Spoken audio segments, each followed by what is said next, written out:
আপনারা কই আন্দোলন করছেন, কি আন্দোলন করছেন, আপনাদের ডাকে তো জনগণ আসছে না। আর ছাত্ররা দেখিয়ে দিল। হ্যাঁ, কিন্তু এই প্রশ্নটাই হচ্ছে গুরুত্বপূর্ণ এবং উনি বলেছেন যে আপনাদের আন্দোলনের ইস্যু কি।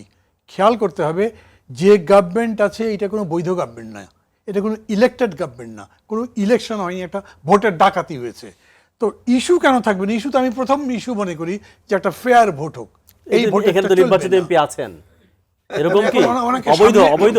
ওনাকে সামনে রেখে প্রশ্ন করলে আমার জন্য জবাব দেওয়া মুশকিল। He is a nice gentleman, লজ্জা দিবেন না আমি ভাই। বলতে চাই না, বাট ওই ইলেকশন ডেফিনেটলি আমি এগ্রি করি না, কারণ ইলেকশনে আমিও দাঁড়িয়েছিলাম। ভোট যদি হতো তাহলে 2,10,000 ভোট পেলে আমি 2 লাখ ভোট পেতাম। যাই হোক, সেগুলো কথা না, আমি বলছি যে ইস্যু আছে, কিন্তু সেই আন্দোলন যে আপনি করতে যাবেন, আন্দোলন করবার আগে পুলিশ হামলা করে। এই যে সেদিন বরিশালে বিএনপির জনসভা হলো, 2 গ্রুপের মধ্যে মারামারি হলো, বিএনপির নিউজ টিউজ হলো, দেখলাম ছবির মধ্যে চেয়ার ছোড়াছুড়ি করছে। তো আমার আগ্রহ আছে ঘটনাটা কী হয়েছে।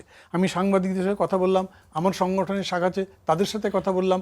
তারা আমাকে যেটা বললেন, 2-3 দিন ধরে প্রতিনিয়ত পুলিশ এবং এজেন্সি সমস্ত বিএনপি নেতাদের বাড়িতে বাড়িতে গিয়ে এই কাজগুলো করছে, যাতে কেউ সভায় না যায়, কাজ করেছে। দেখেন, আমার একটা দল আছে নাগরিক ঐক্য, বয়স কিছু হয়েছে, যাই হোক, কিন্তু কাজ তো করতে পারছি না, করতে দেয় না। আমি এখন পর্যন্ত ঢাকার বাইরে কোনো জনসভা করতে পারিনি, কারণ গভর্নমেন্ট পারমিশন দেয়নি। আমি বহুদিন টেলিভিশনে বলেছি যে এগুলোর জবাব দেওয়া হোক, তারপরে যদি গভর্নমেন্ট মানে না, ঠিক নয়। আমি নারায়ণগঞ্জে মিটিং করতে গেছি, সেখানে রামদানি আক্রমণ করতে আসছিল, এইটা আমি বলেছি, প্রতিবাদ সভা করেছি, তার ছবি পর্যন্ত পত্রিকায় বেরিয়েছে। আমি থানায় গেছি জিডি করতে, আমার জিডি না হয়নি, কই গভর্নমেন্ট তো কোনো ব্যবস্থা নেয়নি। রংপুরে সভা আয়োজন করা হয়েছিল, সেই সভার মধ্যে যেহেতু আমাকে করতে দেয় না কোনো বক্তব্য, আমি বলেছি ঠিক আছে, আমি এখানে ভিডিও কনফারেন্সে তাদের সাথে কথা বলবো। ভিডিওর যে ডিভাইস সেট করেছিল সমস্ত পুলিশ ঠিক আছে, এই অভিযোগ আমি 2 দিন করেছি, সেগুলো পুলিশ নিয়ে চলে যাবে কী কারণে? এখন আমি বলছি, আমি মিলনের এই কথার সাথে একদম 100% একমত হয়ে বলছি, পুলিশ কোনোদিনও এরকম সরে দাঁড়ানো, এই কথা তো ঠিক নয়। আপনার মনে থাকবে হয়তো, জুলফিকার আলী ভুট্টোর পার্টি মানে বেনজির ভুট্টোরা গভর্নমেন্টের কাছে বলেছিল যে, না সরি, তারা গভর্নমেন্টে ছিল, মুসলিম লীগ বলেছিল যে আমরা জনসভা করব, তোমরা পুলিশ দিয়ে বাধা দেবে না, দেখি কীরকম করে তোমরা আমাদের আটকাতে পারো। এবং গভর্নমেন্ট নির্দেশ দিয়েছিল কোনো পুলিশ কোনো জায়গায় কোনো ইন্টারফেয়ার করবে না। তারা জনসভা করেছিল, জনসভা করেছে, চলে গেছে। একটা জনসভায় তারা অভ্যুত্থান হয়ে যায় না, একটা জনসভায় লড়াই শুরু হয়ে যেতে পারে না, কিন্তু জনসভাই করতে দিচ্ছে না। এই পশ্চিমবঙ্গে যখন জ্যোতি বসু প্রধানমন্ত্রী ছিলেন, তখন পরিবহন ধর্মঘট ডাকা হয়েছিল। পরিবহন ধর্মঘটের ওরা বলেছে তোমরা নির্যাতন করছো, অত্যাচার করছো। সরকারের পক্ষ থেকে ঘোষণা দেওয়া হয়েছিল যে আমাদের পুলিশ ওই দিন রাস্তায় নামবে না, তোমরা ধর্মঘট করো। কিন্তু তাদের কর্মীরা বিভিন্ন জায়গায় পিকেটিং করেছে, কোনো জায়গায় মারামারি পর্যন্ত হয়নি। তো এরকম উদাহরণ নেই যে সেরকম তো না, বাস্তব হচ্ছে এই দেশ এখন একটা পুলিশি রাষ্ট্র। এটার বহু উদাহরণ আছে, সেগুলো বন্ধ করবার কথা তো বলতেই হবে। এবং সেটা যদি বলেন তাহলে আমি তার সাথে একমত, বিএনপি লাগবে না। আমি ঢাকা মহানগরে যে জনসভা করব, আমি শুধু বক্তা থাকব। এবং আমি বলছি, কোনো পুলিশ যদি বাধা না দেয়, আমি 7 দিন ধরে মাইকিং করব, পোস্টার লাগাবো, দেখেন তারপরে মানুষ আমাকে সমর্থন করে কিনা। এই দেশের মানুষের এরকম মনের অবস্থা এই সরকার এত কলঙ্ক ছড়িয়েছে, এত দুর্নীতি করেছে, এত অন্যায় করেছে যে মানুষ এই সরকারকে আর চায় না। এবং সেই পরিপ্রেক্ষিতে সেরকম মনে হচ্ছে যে মানুষ যে কোনো ধরনের এই বিরোধী শক্তিকে দেখতে চায়। এই যে ছাত্রদের আন্দোলনের কথা তারা বললেন, ছাত্র আন্দোলন করতে পারে, কই আপনারা তো করতে পারলেন না। তো সেদিন মুক্তিযুদ্ধের সন্তানরা যে ওই একই জায়গায় শাহবাগ ঘেরাও করেছিল, তারা আন্দোলন করতে পেরেছিল, পুলিশ পিটিয়ে তুলে দেয়নি। এইখানে পুলিশ পিটায়নি, কারণ ডেফিনেটলি আওয়ামী লীগের দীর্ঘদিনের রাজনীতি আন্দোলন করবার অভিজ্ঞতা আছে, ইতিহাস আছে।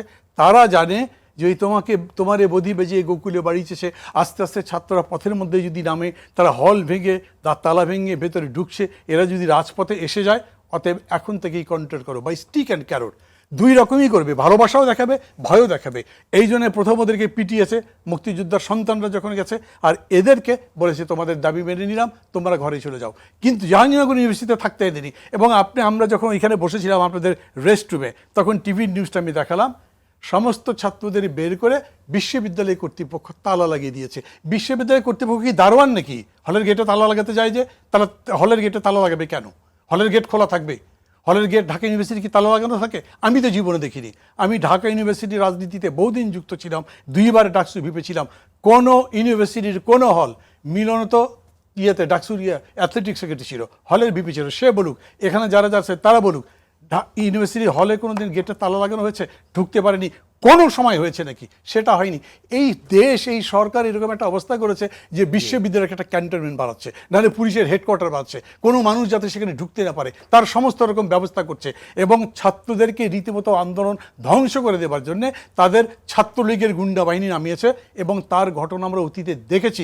ডাকসু নির্বাচনে কী করা হয়েছে, নূর যখন আন্দোলন করেছে তখন কি করেছে, এখন কি করছে, সমস্ত কিছু দেখবার পরে আমি বলছি যে অবশ্যই সরকার যদি এটা প্রমাণ করতে চায়, জানতে কেউ যদি চায় যে আন্দোলন করা সম্ভব কিনা, তাহলে ওইটুকু নির্যাতন ছাড়েন। আচ্ছা, যদি বলেন ভাই ওই পুলিশ সরিয়ে কি আন্দোলন হবে, তাহলে অপেক্ষা করেন, ওই পুলিশ থাকতেও আন্দোলন হবে, অপেক্ষা করতে হবে, কিন্তু সেটা হবে। তার কারণ হচ্ছে, আমি আবার বলছি, বিশেষ করে পাটোয়ারি সাহেব যখন কথা বললেন, উনি আবার আমি বলি নাইস ম্যান, জেন্টলম্যান, খুব সুন্দর ডিসেন্ট কথা বলেন, কোনো আক্রমণ করেন না, কিন্তু তার কথার 10টা কথা বললে তার 9টা কথা সরকারের সমালোচনায় গেছে। এটা বাস্তব। এই সরকারের না, আমি ওনাকে কোনো কাঠগড়ায় তোলার চেষ্টা করছি না। আপনি খেয়াল করেন, নিশ্চয়ই যারা যারা আছেন কালকে সকালবেলা তো আপনার অনুষ্ঠানটা দেখাবেন, আরেকবার শুনুন, দেখুন, একটাই কথা বলেছেন কি, এই যে ভ্যাকসিন তারা দিচ্ছেন, এই ভ্যাকসিনে তাদের কৃতিত্ব আছে। আমি কিন্তু বলেছি, আমি তো ভ্যাকসিন নিয়েছি। আমি যখন ভ্যাকসিন নিতে গেছি আমার ছিল কলার রিসার্চে, এমন কোনো ভিড় ছিল না। আমি গেছি, সঙ্গে সঙ্গে ভেতরে আমাকে নিয়ে গেছে, সেই সিস্টেম যেটা আছে, টিকা দেওয়া হয়েছে, আমি কোনো অসুবিধা বোধ করিনি। সেখান থেকে বেরিয়ে আমাকে প্রফেসর একটা রুমে বসানো হয়েছে, সেখানে জিয়াউদ্দিন বাবলু ছিলেন, দিদার বক্ত ছিলেন, তারপর প্রফেসর আব্দুল শাকুর ছিলেন, পালমোলজিস্ট, ওনারা সবাই কথা বলেছেন। আমি শুধু মান্নান ভাইকে এইটা বলি, যখন আপনারা বলেন যে শেখ হাসিনাই এইবারে এই করোনা মুক্ত দেশ গড়ে তুলবেন, তখন really you play with words only. খোদ বাউচি বলতে পারেন না যে কবে এটা চলে যাবে। এই যে টিকাটা চালু করছে, এই টিকার রিয়াকশন কি, এই টিকা কবে থেকে কাজ করবে? প্রথম সরকার এটা বলেনি যে 1 মাস পরে সেকেন্ড ডোজ দেওয়া হবে, তারপরে বলেছে 2 মাস পরে দেওয়া হবে, এখন আবার ওয়ার্ল্ড হেলথ অর্গানাইজেশন বলছে যে এটা 2 থেকে 3 মাস পর্যন্ত কার্যকর থাকবে, তারপরে দিতে হবে। এই জন্যই বলছি, প্রথম আপনারাও একই কাজ করেছেন। করোনা, শেখ হাসিনা থাকতে করোনা কিছু করতে পারবে না, মানে ভাবলা খালেদা জিয়া জেলের মধ্যে ফেলে দিয়েছি, কিসের করোনা ভাইরাস, ওকে তো পায়ের তলে পিষে মারবো, এইরকম একটা অ্যাটিচিউড দেখিয়েছেন। এখনো সেই রকম অ্যাটিচিউড দেখার মেহরবানি করে। কারণ হচ্ছে, একটু বলুন, অনেকক্ষণ বলছেন আসলে না। আমাদের অ্যাটিটিউড এটা না। আপনি প্রশংসা করেছেন যে করোনার টিকা সুহালে আপনি দিতে পেরেছেন, এটাই হচ্ছে মুখ্য কথা। এবং আমরা ছাত্রদেরকে পিটান দিয়া দেওয়ার পরে এবার ছাত্রদের দাবি মেনে নিলাম, এই যে কথাটা, এখানে আপনি বিশ্ববিদ্যালয়ের প্রফেসর, আপনি জানেন যে কতগুলো নিয়ম আছে বিশ্ববিদ্যালয়ের।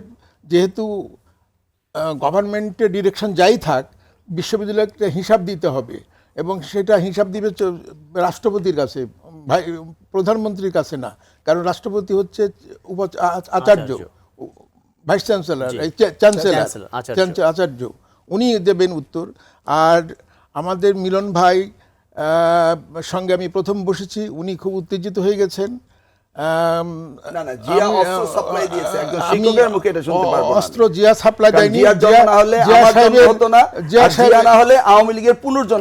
সাহেবের আমলে, জিয়া সাহেবের স্ত্রীর আমলে 12 ট্রাক অস্ত্র চট্টগ্রাম বন্দরে ধরা পড়েছে, এর মধ্যে তো কোনো সন্দেহ নেই। জিয়া সাহেবের অস্ত্র দিয়েছে, এই ধরনের কথা বলবেন না। না, আমি তো বলছি যে 12 ট্রাক অস্ত্র ধরা পড়েছে, তার নামে কেস আছে।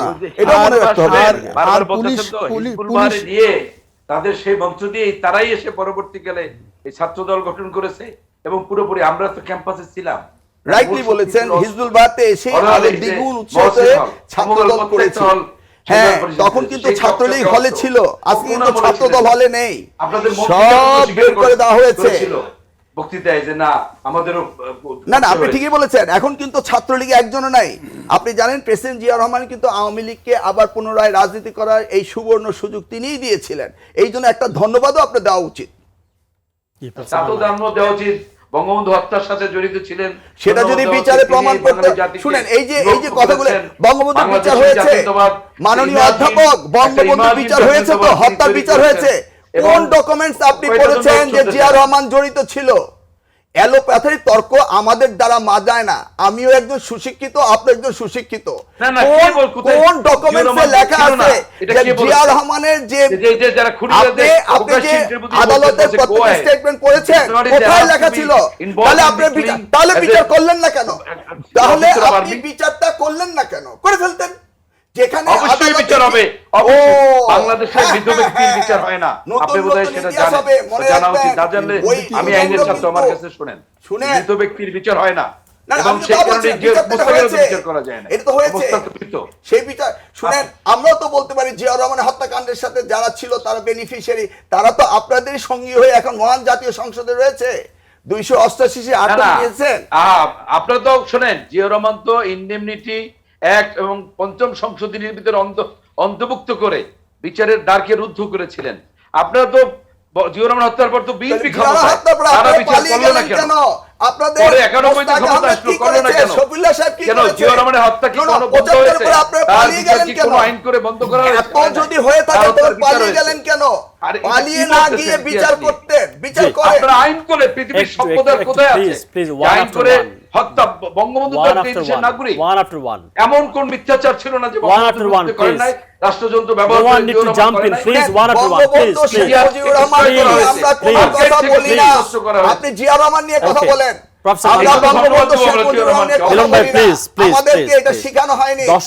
শহীদ রাষ্ট্রপতি জিয়া রহমানের মুখে কখনো বঙ্গবন্ধু শেখ মুজিবুর রহমানের বিরুদ্ধে একটি শব্দ আপনি যদি একটি রেকর্ড বের করতে পারেন, তাহলে জনতার আদালতে কথা শুনতে কারো কথা শুনতে পাচ্ছে না। দর্শকরা কারো কথা শুনতে, ওয়ান আফটার ওয়ান প্লিজ। আপনারা মৃত জিয়াকে ভয় পান, জীবিত জিয়া আপনাদের জন্য কাজ করেছিল। একটা মিথ তৈরি করা হয়েছিল এদেশের দেশের শত্রু ওই আইএসআই অর্থায়নে, এবং যারা এই স্বাধীনতা বিরোধী দেশ বিরোধী তারা প্রতিপক্ষ তৈরি করেছিল জিয়া রহমানকে। জিয়া রহমান ব্যক্তি জিয়া রহমান না। আজকে জিয়া রহমান একটি রাজনীতির ধারায়, দেশ বিরোধী একটি ধারায়, মুক্তিযুদ্ধ বিরোধী একটি ধারায়, বাংলাদেশের বিরুদ্ধে একটি ধারার প্রতিনিধি তৈরি করা হয়েছে। অনেকে তো বললেন পুলিশকে বলে দিতে রাস্তা ছেড়ে নিতে। পুলিশ তো মাঝে মধ্যে ইনফরমালি বলে যে রাজনীতিবিদের দরকার নেই, আমরাই সরকারের জন্য যথেষ্ট। পুলিশ কিভাবে সরে যায়? এটা একই সিচুয়েশন লেলিন ফেস করেছিল। লেলিন তার বিপ্লবের যখন শেষ পর্যায়ে তার একটাই আশঙ্কা ছিল পুলিশ আর সেনাবাহিনী কিভাবে বিপ্লবীদের সাথে হ্যান্ডেল করবে। তো ওনার মেইড সার্ভেন্ট সাইড থেকে বললেন যে আপনি বিপ্লবটা পুলিশ সেনাবাহিনীর মধ্যে ছড়িয়ে দেন, এবং উনি এটা তত্ত্ব তখন নিয়ে আসলেন। তাই একই চেষ্টা করেছিল। এখন পুলিশ কখনো সরে যাবে না। পুলিশ কেন সরে যাবে? পুলিশ তো সরকারি কর্মচারী, 13 বছর ধরে আওয়ামী লীগ থাকার কারণে ন্যাচারালি তারা আওয়ামীর ধারার দিকে অনেক বেশি আছে। তবে অবশ্যই আওয়ামী লীগকে সুশাসন দিতে হবে। সুশাসনের ব্যর্থতা আপনি ষড়যন্ত্র তত্ত্ব দিয়ে কখনো কভার আপ করতে পারবেন না। আমাদের দেশে দুটি দলই সবসময় ষড়যন্ত্র তত্ত্বে বিশ্বাস করে। আমরা বাঙালি জাতিরা নিজেদের ব্যর্থতা কখনো নিজেরা স্বীকার করতে পারি না। আমাদের আওয়ামী লীগের ব্যর্থতা আছে, আমাদের বিএনপির ব্যর্থতা আছে, আমাদের জাতীয় পার্টির জাতীয় ব্যর্থতা আছে, কিন্তু আমরা সবসময় নিজেদের ষড়যন্ত্র তত্ত্ব দিয়ে নিজেদের ব্যর্থতাগুলোকে ডাইভার্ট করে দিই। মিলন ভাইয়ের সময় অসাধারণভাবে উনি নকল প্রতিরোধ করেছেন, এটা কোনো অস্বীকার কোনো উপায় নেই। ওনার বিরুদ্ধে অনেক মামলা, অনেক দিন জেলে। এটা রাজনীতিবিদ হিসেবে আমার জন্য কষ্টকর, সবার জন্যই কষ্টকর। কারণ একইভাবে অন্যান্য যারা আছেন, একজন পুলিশের লোক বা একজন ব্যুরোক্রেসি, তারা কিন্তু পলিটিক্যাল সুবিধা পায়, সব আমলেই পায়, হয়তো এখন বেশি পাচ্ছে। তাদের কিন্তু এভাবে জেল খাটতে হয় না।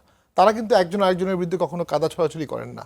আপনি বিএনপির সময়ের আইজি আর আওয়ামী লীগের সময় আইজির মধ্যে কখনো কাদা ছড়াছড়ি দেখবেন না, কিন্তু বিএনপির সময়ের মন্ত্রী আর বর্তমান সময়ের মন্ত্রীর মধ্যে কাদা ছড়াছড়ি দেখবেন। এটা পলিটিক্যাল কালচারের জন্য একটা ক্ষতির সৃষ্টি করছে, এবং এটা জনগণের কাছেও একটা বিরাজনীতিকরণের মেসেজ। একদম শেষ পর্যায়ে আবু আলম শহীদ ভাই যদি বলেন লাস্ট 2 মিনিটস। আমার মনে হয় যে আমরা কি সামনে তাকাতে পারি কিনা। দুটো দল তারা যেভাবে কথা বললেন আজকে, তো এই কথা তো অতীতের কথা বলে তো আসলে আমাদের জন্য খুব একটা ফলপ্রসূ হবে না, কারণ যে আমাদের সামনের দিকে তাকাতে হবে। এক্স্যাক্টলি অতীতে কে কি করেছে না করেছে এটা ইতিহাস আলোচনা হবে, কিন্তু আমরা যখন আলোচনা করবো এখানে, তখন এখানকার সময় বিবেচনা করে আমরা যদি বারবার ওই একই জায়গায় একই আবর্তে ঘুরতে থাকি, তাহলে তো আমাদের যারা দর্শক শ্রোতা আছেন তারা কিছুই পেলেন না আজকের আলোচনা থেকে। আমাদের সামনের দিকে তাকাতে হবে। আমি একেবারেই একমত যে সুশাসন নিশ্চিত করার জন্য যে শাসক দল আছে তাদের দায় বেশি, এবং এই দায়টা তাদেরকে নিতে হবে। এই দায়টা এরকম না যে আপনি ওনারা এরকম করেছে, সেই সময় এরকম হয়েছে, এই জন্য এখন এরকম হবে, এটা বলে কিন্তু পার পাওয়া যাবে না। আর আন্দোলন সংগ্রাম কখনো পুলিশ সরিয়ে হয় না, আন্দোলন সংগ্রাম না, এই যে আন্দোলন শহীদ ভাই, সংগ্রামের এক মতো দল হয়। যে আরেক দলের ধ্বংস চায়, এখান থেকে বেরিয়ে কি একটা রিকনসিলিয়েশন সম্ভব কিনা আসলে, যে দুদলই আমার তো থাকবে, মনে হয় কাজ যে করবে, ওনারা সেরকম সম্ভব কিনা? রিকনসিলিয়েশনের জায়গায় যাবেন না। এই যে পলিটিক্স অফ অ্যানিহিলেশন, আলোচনা শুনে আমরা যেটা বুঝতে পারি জি। যে আমরা কোনো রিকনসিলিয়েশন করতে চাই না, কিন্তু রিকনসিলিয়েশনটা জাতির জন্য দরকার। আমরা যেভাবে একে অপরকে ধ্বংস করার জন্য চেষ্টা করছি, এটা এখন ধরেন যে এর আগে শেখ হাসিনাকে একটু হত্যা জোরে করার বলতে চেষ্টা হবে, করা জি। হয়েছে, একটু গ্রেনেড louder। হামলা হয়েছে, তাই না, নানানবিধ জি। চেষ্টা করা হয়েছে। তো আমরা তো রিকনসিলিয়েশনের জায়গাটা খুঁজে পাচ্ছি না। এখন ব্যক্তিগতভাবে একজন নেত্রীকে যখন হত্যার চেষ্টা করা হয়, তিনি তখন যারা তাকে হত্যার চেষ্টা করেন সেই তাদের সাথে রিকনসিলিয়েশনটা কিভাবে করবেন, এটা খুব বিবেচনার বিষয়। সেখানে হয়তো অন্যদের অনেক কাজ থাকতে পারে, সুশীল সমাজ একটা দায়িত্ব না, পালন শহীদ ভাই, করতে পারে, যেটা reconciliation বৈশাখে কিন্তু বন্ধুর করেছিল। সঙ্গে হয় না। কিন্তু এখন তার সুশীল সমাজ নাই, রিকনসিলিয়েশন সুশীল কিন্তু সমাজটা শত্রুর সঙ্গে দলীয় হয়, সমাজ হয়ে গেছে। বন্ধুর সঙ্গে রিকনসিলিয়েশন দরকার পড়ে না, শত্রুর সঙ্গে রিকনসিলিয়েশন হয়। আমরা সাউথ আফ্রিকায় দেখেছি ব্ল্যাক এন্ড হোয়াইট, Yes. দেশে আমলিক বিএনপি ব্ল্যাক এন্ড এটা তো হোয়াইটের মতো নেলসন এত বিভেদ না, ম্যান্ডেলা, আপনি তাও ওনার পাচ্ছে না সাথে কেন? তার কারো তুলনা করতে আমি সরি, জি। আমি ওনার সাথে বর্তমানে যারা নেতা আছেন, নেত্রী আছেন, তাদের কারো তুলনা করতে পারি না। একটা বঙ্গবন্ধুর সাথে তুলনা করতে পারতাম, উনি নাই। কিন্তু নেলসন ম্যান্ডেলা যে কাজটা করেছে, সেই কাজটা করার মতো এই যে রাজনীতিবিদদের এখানে 4 জন আছে, প্রত্যেককে এই প্রশ্নটা করেন, তারা একটা উত্তর দেখ, আমি শুনতে চাই।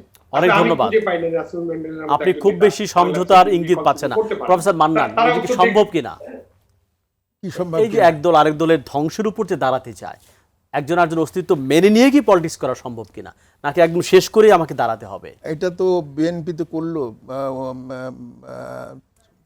2024 বিএনপি বলছে এখন 2004 আমলিকে যে 2004 মামলা দিয়ে 21 আবার একই কাজ করছে, না, হাজারো মামলা দিয়ে দাঁড়াতে না 24 দিয়ে। জন মারা গেল, জি। 24 জন মারা গেল, টার্গেট শেখ হাসিনা। আমরা কিছু না, কিন্তু মিলন ভাইয়ের বাড়িতে গেলে আমাকে অনেক যত্ন করে খাওয়াবে, কিন্তু ওই ওই শেখ হাসিনাকে জানে যে শেখ হাসিনা হচ্ছে তাদের টার্গেট, এবং এই টার্গেটের জন্যই জিনিসটা আপনি যেটা বলছেন যে পরমত সহিষ্ণুতা জি। এবং বন্ধু থাকা, এই বন্ধু থাকতে গেলে এবারে নিজেকে আগে মানে দেশটা রাজনৈতিক দেখাতে হবে। বিরোধিতা থাকবে, মানে শত্রুতা, এই জিনিসের দুটো আলাদা, শত্রুতা, এটা আমরা এক করে ফেলি এখানে আসলে। এখানে একটি ব্যাপার দাঁড়াচ্ছে মানে opposition আর enemy যে এরকম হয়ে যায় কেন এখানে আসলে? মুক্তিযুদ্ধ আমরা এবং আমরা দাবি করছি যে মুক্তিযুদ্ধ আমাদের, ওনাদের মুক্তিযোদ্ধা যারা আছেন তারা ঠিক মুক্তিযুদ্ধ হিসাবে ওই ওই অবস্থায় যেতে পারছেন না। সে কারণে মুক্তিযুদ্ধের সরকারকে মুক্তিযুদ্ধের যে স্পিরিট, মুক্তিযুদ্ধের যে যে ইয়েগুলো ছিল, ধারাগুলো ছিল, যে মুক্তিযুদ্ধে আমরা এই করব, মুক্তিযুদ্ধে জয়লাভ করলে, সেগুলো করতে গিয়ে দেখা গেছে যে বিএনপি নিজেকে ধরে রাখতে পারেনি। যদিও জিয়াউর রহমান একজন বড় সেক্টর কমান্ডার, কিন্তু ওনাদেরকে ধরে রাখতে পারেননি। ওনারা বিএনপি জামাতের সাথে একাকার না হলেও মিলেই মিশে গেছেন। এই জন্য ওনাদের প্রতি আমার অভিযোগ যে আপনারা যদি স্বাধীনতার পক্ষের শক্তি হয়ে থাকেন, তাহলে আপনারা কেন ওনাদের সাথে আপনারা মিলেমিশে গেলেন? আপনারা তো ভোটে কম সিট পেতে পারেন, কিন্তু আপনাদের যে প্রিন্সিপাল, সেই প্রিন্সিপালটা তো আপনাদের থাকতে হবে। এখান থেকে সরে গেছেন কেন আমি আপনারা? আর 1 মিনিট এই বলে প্রশ্ন শেষ করে করেছেন, দেব, জি। 1 মিনিট বলে শেষ করে এক মিনিট শেষ করুন। শেষ করে দেব, 1 মিনিট আপনি পাবেন 2 মিনিট, হ্যাঁ। আমার কথা হচ্ছে যে দেশ হচ্ছে সবার আগে, জনগণ হচ্ছে সবারই আগে। হ্যাঁ। আমরা কথা তুলেছিলাম করোনা ভাইরাস নিয়ে, এখন কে কতটা করোনা ভাইরাস থেকে দেশকে, মানুষকে রক্ষা করতে পারবে, জি। তাই সেটা হলো ক্রেডিট। এখন শেখ হাসিনা যে কাজটা করেছে, প্রথমে আমি বলেছি, সেটা হচ্ছে যে ইন্ডিয়াতে যখন করোনা ভাইরাস ভ্যাকসিন দেওয়া হচ্ছে বাংলাদেশে, তখন কি শুরু হয়ে গেছে, এবং পরশুদিন আরেক জাহাজ এসছে এবং জাহাজ রেডি হচ্ছে, আসবে। আমাদের প্রথম কথা হচ্ছে যে ভারতকে আমাদের মুক্তিযুদ্ধ এবং এই দুর্দিনের সাহায্য করার জন্য আমাদের ভারতকে ধন্যবাদ দিতে হবে, গভীর কৃতজ্ঞতা জ্ঞাপন করছি। অনেক ধন্যবাদ। লাস্ট 2 মিনিট যদি বলেন, মিলন ভাই, আমরা শেষ লাস্ট করব। মিনিট আমি আগে প্রগ্রেসিভ কথাগুলি বলি, এত তর্ক ভাল লাগে না। ওই যে আমাদের বেসে সাহেব যেটা বললেন, উনি টেকনিক্যাল অ্যান্ড ভোকেশনাল এডুকেশন সম্পর্কে বলেছেন। আমাদের 14 লক্ষ শিক্ষার্থী পাস করেছে, তাদেরকে প্রোভাইডের ব্যবস্থা রয়েছে। ওখানে এক্স ভিসি সাহেব রয়েছেন। সারা দেশে 39টা পাবলিক ইউনিভার্সিটি, 60,000 সিট। এই মেধাবী, এই 1,62,000 জিপিএ প্লাসকে কোথায় নেবেন? আমাদের এক্সপেক্টেড রিমিটেন্স পাঠাচ্ছে। আমি মনে করি এই বাংলাদেশের 23টি মন্ত্রণালয় তারা এখন টিবেটের উপরে কাজ করছে, সব কিছু বাদ দিয়ে নতুন একটি মন্ত্রণালয় খোলেন টিবেট মিনিস্ট্রি, এবং এই 14 লক্ষ স্টুডেন্টের মধ্যে যারা হায়ার এডুকেশন যাবে না তাদেরকে এই টিবেট এডুকেশনে পুশ করেন। এটা হলো প্রগ্রেসিভ কথা।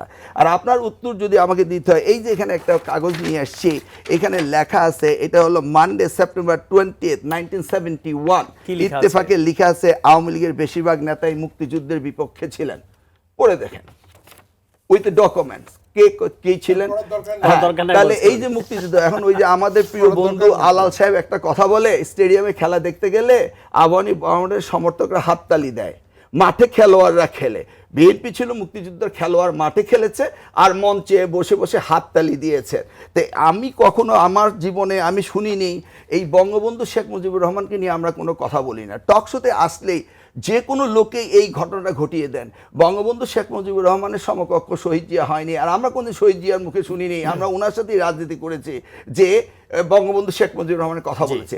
এই যে কুতর্ক আমরা টেলিভিশন আসলে করে, আমি করজোড়ে মিনিত করব একদম শেষ এই পর্যায়ে কুচক্র যদি হয় আমাদের অনেক ধন্যবাদ professor Wahiduzzaman. Last 1 Bangabandhu Sheikh minute Mujibur রহমানের বিরুদ্ধে কোনো কথা বলতে চাই প্রফেসর না। ওয়াহিদুজ্জামান, লাস্ট 1 যারা মিনিট প্লিজ রাজনীতিবিদ ক্যারি অন। আছেন সেটাই যে সবাই একটু louder, could it be louder please? রাজনীতিবিদরা নিজেদের ভুলগুলো বুঝে তারা যাতে সবাইকে নিয়ে কাজ করে দেশ এগিয়ে যাওয়া ঠিকই আছে, এবং সরকারের যেখানে দায়িত্ব অবশ্যই বেশি যে যাতে একটা সুশাসন দেওয়ার, তবে বিরোধী দলেরও দায়িত্ব হলো তাদের যে ভুলগুলো থেকে বেরিয়ে এসে এবং সেই এমন ভাবে জি। জনগণকে অ্যাপ্রোচ করা যাতে জনগণ তাদের সাথে থাকে এবং তারাও এগিয়ে যেতে পারে। অনেক ধন্যবাদ আপনাদেরকে আসবার জন্য, কথা বলবার জন্য। প্রিয় দর্শক, ধন্যবাদ প্রশ্ন উত্থাপন করবার জন্য এবং অনুষ্ঠানটি দেখবার জন্য। আবারও দেখা হবে। সবাই ভালো থাকুন, সুস্থ থাকুন, এবং আমি যেভাবে মাস্ক ব্যবহার করি সেভাবে মাস্ক ব্যবহার করুন।